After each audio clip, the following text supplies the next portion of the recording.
ఏ రోజు నిన్ను మొత్తుతాడో తెలియదు. మీకు దండం పెట్టి చెప్తున్నా, దేవుడు నన్ను మొత్తాడు, నేను బాగుపడ్డాను. మిమ్మల్ని కూడా మొత్తక ముందే మీరు బాగుపడండి. మీరు ఇప్పుడు జీవించే లైఫ్ పర్మనెంట్ కాదు. మీరు చేసే పనులు శాశ్వతమైనవి కావు. ఆయన రాజ్యం కోసం, ఆయన నీతిని, ఆయన రాజ్యాన్ని ఇక్కడ చెయ్యండి. ఆ విత్తనాలు మీరు నాటండి, అదే పంటను మీరు కోస్తారు అక్కడ. అంతేగాని ఉందిలే, ఇంకా చాలా టైం ఉందిలే, ఏదో ముసలోళ్ళు అయిపోయిన తర్వాత బాప్తీసం తీసుకుందాం, మన పిల్లల పెళ్ళి అయిపోయిన తర్వాత బాప్తీసం తీసుకుందాం, మన పనులు మనం చేసుకుందాం అంటే దేవుడు మొక్కుతాడు.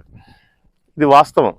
దయచేసి మీకు దండం పెట్టి చెప్తున్నా, అందరూ మారండి, ఆయన పనిని మీరు ప్రకటించండి. మీకు ఇంకా ఆశీర్వాదాలు వస్తాయి ఆయన పని చేస్తే. మీకు తెలియట్లా తాత్కాలికమైన ఆశీర్వాదం ఏం చేసుకోవటానికి.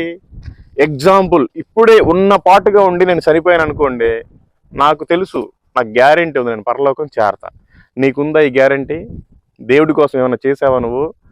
దేవుడు నీ కోసం ప్రాణం పెట్టాడు కదా, నువ్వేం చేసావు ఆయన కోసం?